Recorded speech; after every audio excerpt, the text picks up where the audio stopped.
Hello friend, welcome to Bengal Nexa solar. বন্ধুরা, Bengal Nexa solar চ্যানেলের আরও একটি নতুন ভিডিওতে আপনাদের সবাইকে স্বাগত। আজ আমি ইনস্টল করতে চলে এসেছি বীরভূম জেলার হায়াতনগরে। এটি মুর্শিদাবাদ জেলার পাশাপাশি একেবারে বর্ডার এরিয়া।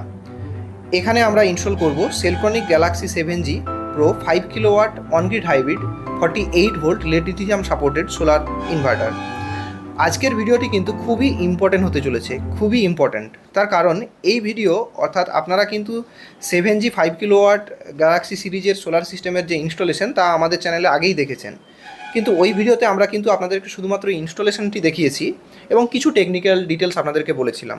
কিন্তু আজকের ভিডিওতে আমি যে পয়েন্টগুলি তুলে ধরবো তা কিন্তু আপনারা সোশ্যাল মিডিয়াতে কোনো জায়গাতেই পাবেন না।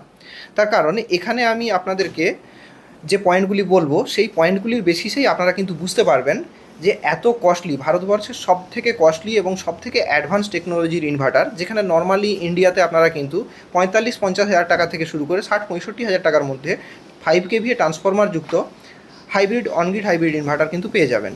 তার জায়গায় 1,42,000 টাকা খরচ করে 5 কিলোওয়াটের ট্রান্সফরমারলেস অনগ্রিড হাইব্রিড ইনভার্টার ইনস্টলেশনটা আদৌ কি কোনো যুক্তিযুক্ত?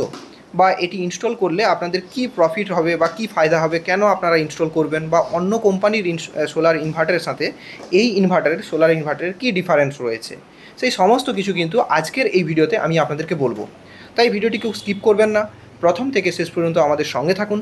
তার আগে যারা যারা এখনও পর্যন্ত আমাদের চ্যানেলটি সাবস্ক্রাইব করেননি, regular basis solar oriented 100% real information পাওয়ার জন্য এখনই আমাদের চ্যানেলটি সাবস্ক্রাইব করুন। প্রথমে আপনাদেরকে একটু বলে রাখি, আপনারা দেখতে পাচ্ছেন এখানে আমরা ইনভার্টারের সাথে আসা যে হ্যাঙ্গারটি, অর্থাৎ এই হ্যাঙ্গারটিকে আমরা কিন্তু এখানে দেওয়ালে ফাস্ট নাটের দ্বারা ফিট করে নিচ্ছি বা বসিয়ে নিচ্ছি। এতে কিন্তু আমরা সোলার ইনভার্টারটিকে ঝুলিয়ে দেবো এবং এখানে যাবতীয় যে ইনভার্টারের সাথে যে কম্বাইনার বক্সটি এসছে সেই কম্বাইনার বক্সটিকেও আমরা ইনস্টল করব এরই পাশে, এবং এখানে 2 আউট ডিসিডিবি এবং দুখানা এসিডিবিও আমরা ইনস্টল করব। কারণ স্পেশালি আপনারা জানেন যে এই ইনভার্টার থেকে কিন্তু দু রকমের লোড আমরা আউটপুট পাই, একটি হচ্ছে নর্মাল লোড, আরেকটি হচ্ছে স্মার্ট লোড। অর্থাৎ স্মার্ট লোডের মধ্যে আপনার বাড়ির যেসব হ্যাভি লোডগুলি রয়েছে, যেমন গিজার, আপনার বাড়ির এসি, ইন্ডাকশান, জলের পাম্প, এই ধরনের হ্যাভি লোডগুলো আপনারা কিন্তু স্মার্ট লোড থেকে খুব ইজিলি চালাতে পারবেন। এবং নর্মাল লোড থেকে আপনার বাড়ির যেসব লাইট লোড রয়েছে, অর্থাৎ যেগুলি কম ওয়াটেজের লোড, যেমন ফ্যান, লাইট, টিভি, ফ্রিজ, এই সমস্ত লোডগুলো কিন্তু চালাতে পারবেন।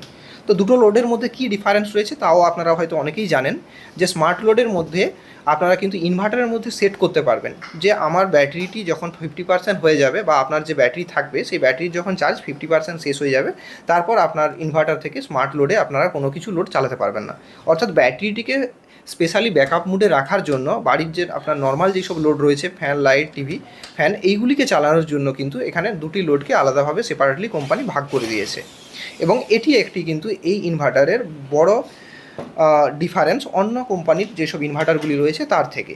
অর্থাৎ সেখানে একটাই আপনারা লোড পাবেন, ব্যাটারি যতক্ষণ আছে ততক্ষণ আপনারা ব্যাকআপ নিতে পারবেন। আপনারা দেখতে পাচ্ছেন এখানে আমরা কম্বাইনার বক্স এবং কেবল ট্রেটি ইনস্টল করে নিচ্ছি।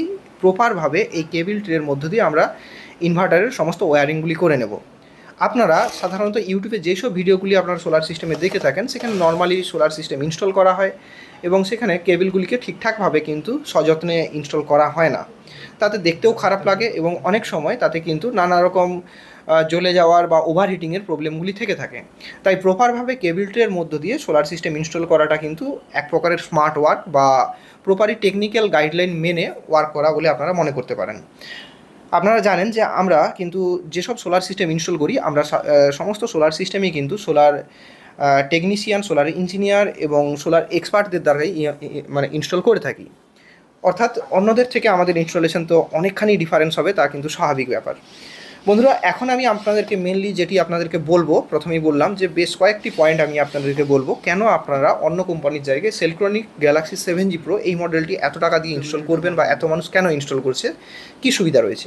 বন্ধুরা, এটি 5 কিলোওয়াটের ইনভার্টার হলেও এই ইনভার্টার থেকে আপনারা কিন্তু একেবারে 6.6 কিলোওয়াট লোড চালাতে পারবেন। এটি প্রথম পয়েন্ট। তার কারণ আপনারা দেখবেন যে সব নর্মাল ইনভার্টার রয়েছে, অর্থাৎ বিভিন্ন কোম্পানির 5 kVA ইনভার্টার, সেটি 5 kVA ইনভার্টার হলেও তাতে কিন্তু 4 কিলোওয়াট লোড চালানো যায় এতে এই ইনভার্টারটি 5 কিলোওয়াট হলেও এতে 6.6 কিলোওয়াট লোড চালানো যাবে। এবং নর্মাল ইনভার্টারগুলিতে আপনারা 5 কিলোওয়াটের ইনভার্টারে 5 কেভিএর ইনভার্টারে 5 কিলো পর্যন্ত লোড প্যানেল সাপোর্ট করতে পারবেন, কিন্তু এটি 5 কিলোওয়াটের ইনভার্টার হলেও এতে কিন্তু আপনারা 9 কিলো পর্যন্ত সোলার প্যানেল সাপোর্ট করতে পারবেন। যেখানে নর্মাল ইনভার্টারে 9 কিলো সোলার প্যানেল সাপোর্ট করাতে গেলে, নর্মাল বলতে সোলার ইনভার্টারগুলিতে, সেখানে কিন্তু 10 কেভিএর ইনভার্টারে আপনারা কিন্তু 9 kilowatt solar panel easily support করতে পারবেন। এখানে মাত্র 5 কিলোওয়াটের ইনভার্টারে 9 কিলো সোলার প্যানেল সাপোর্ট করানো যাবে। এরপরেও আপনাদের মনে আসতে পারে তারপরেও আমরা কিন্তু 10 কিলোওয়াটের বা 10 কেভিএর সোলার ইনভার্টার আমরা নিতে পারি, এর থেকেও কম প্রাইসে হয়তো আমরা পেয়ে যাব, তবুও কেন এটা নেব? তো এখানেই মেনলি ডিফারেন্স। তার কারণ এটি 5 কিলোওয়াটের ইনভার্টার হলেও 6.5 কিলো লোড চালাবে, 9 কিলো প্যানেল সাপোর্ট নেবে, সব কিছুই তো ঠিক আছে, কিন্তু মেন ডিফারেন্স যেটি হবে তা হলো ব্যাটারি সাপোর্টেড ভোল্টেজ। এখানে কিন্তু আপনারা এই ইনভার্টারটিকে 48 ভোল্টে রান করাতে পারবেন, অর্থাৎ 48 ভোল্টের লেড অ্যাসিড ব্যাটারি, আপনার 4খানা লেড অ্যাসিড ব্যাটারি বা 1খানা লিথিয়াম 48 ভোল্টের ব্যাটারি সাপোর্ট করে আপনারা কিন্তু 9 kilowatt solar panel support করাতে পারবেন এই ইনভার্টারে, যেটি নর্মাল ইনভার্টারে পসিবল না। কারণ আপনারা জানেন যে 10 কেভিএর ইনভার্টার মানে কিন্তু 96 ভোল্ট কিংবা 120 ভোল্ট, অর্থাৎ 8খানা লেড অ্যাসিড ব্যাটারি বা 10খানা লেড অ্যাসিড ব্যাটারি দিয়ে কিন্তু আপনারা রান করতে পারবেন। বা যদি 1খানা লিথিয়াম ব্যাটারি ইনস্টল করেন, সেক্ষেত্রেও 96 ভোল্ট বা 120 ভোল্টের লিথিয়াম ব্যাটারির প্রাইস কিন্তু অনেক হ্যাভি হয়ে থাকে বা অনেক বেশি হয়ে থাকে। সেক্ষেত্রে আপনাদের অনেকেরই মনে প্রশ্ন আসতে পারে, আমাদের এখানে লোডশেডিং বেশি হয় না, এটি যেহেতু অনগ্রিড হাইব্রিড ইনভার্টার, আমরা নেট মিটার ইনস্টল করব, অটোমেটিক্যালি আমরা গ্রিড থেকে রিটার্ন কারেন্ট নিতে পারবো, সেক্ষেত্রে আমাদের শুধু বেশি ব্যাকআপের জন্য বেশি পরিমাণ ব্যাটারি ইনভেস্ট করাটাও আমাদের কিন্তু অনেকটা বেশি এফোর্টেবল বা মানি খরচ হয়ে যাবে, সেক্ষেত্রে কোনো রকম লাভ হবে না বা ব্যাটারি একটা লস থেকেই থাকবে। এই জায়গাতেই কিন্তু অন্য কোম্পানির ইনভার্টারের সাথে এই কোম্পানির ইনভার্টারের ডিফারেন্স তৈরি হয়ে যায়। কারণ এখানে আপনারা জানেন যে এটি 48 ভোল্টের ইনভার্টার, অর্থাৎ 1খানা 5 কিলোওয়াটের লিথিয়াম ব্যাটারি আপনারা ইনস্টল করে 100 অ্যাম্পিয়ারের এই ইনভার্টারটিকে রান করতে পারবেন। এবং বর্তমানে ওয়েস্ট বেঙ্গলে যেহেতু লোডশেডিংয়ের পরিমাণ খুব কম হয়, 5 কিলোওয়াটের ব্যাটারি ব্যাকআপের জন্য কিন্তু সাফিসিয়েন্ট। এবং আপনারা যদি 9 কিলোওয়াটের সোলার প্যানেল ইনস্টল করান, তাতে একেবারে 40 থেকে 45 ইউনিট পর্যন্ত বিদ্যুৎ পেয়ে যাবেন আপনারা পার ডে। সেক্ষেত্রে ব্যাটারি চার্জিংয়ে 5 ইউনিট গেলেও বাকি যে 40 ইউনিট থাকবে তার 20 ইউনিট আপনারা দিনের বেলা 2খানা এসি খুব ইজিলি চালাতে পারবেন, বাড়ির বাকি সমস্ত লোডও খুব ইজিলি চলে যাবে। বাকি 20 ইউনিট যা থাকবে তা কিন্তু আপনারা খুব ইজিলি নেট মিটারের মাধ্যমে গ্রিডে রিটার্ন পাঠাতে পারবেন। আবার ওই ইলেকট্রিসিটি আপনারা কিন্তু রাতে এসি চালানোর কাজে বা আপনার বাড়ির যেসব বাকি লোড আছে সব কিন্তু খুব ইজিলি চালাতে পারবেন।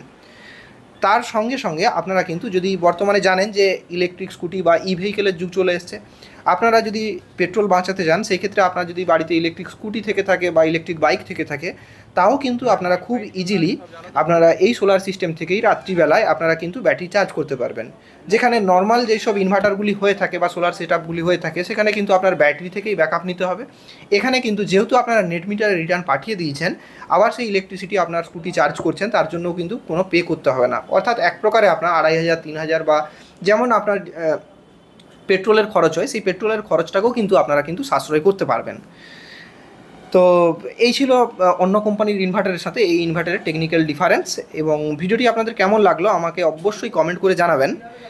এবং আপনারাও যদি আপনাদের ঘরে, স্কুল, কলেজ বা যে কোনো জায়গাতে single phase, 3 phase, on-grid, off-grid, hybrid যে কোনো প্রকারের বা ইন্ডাস্ট্রিতে বিশেষ করে সোলার সিস্টেম ইনস্টল করতে চান, তবে স্ক্রিনের ওপর দেওয়া নাম্বারে সকাল 9টা থেকে সন্ধ্যে 6টার মধ্যে আমাদের সাথে যোগাযোগ করতে পারেন।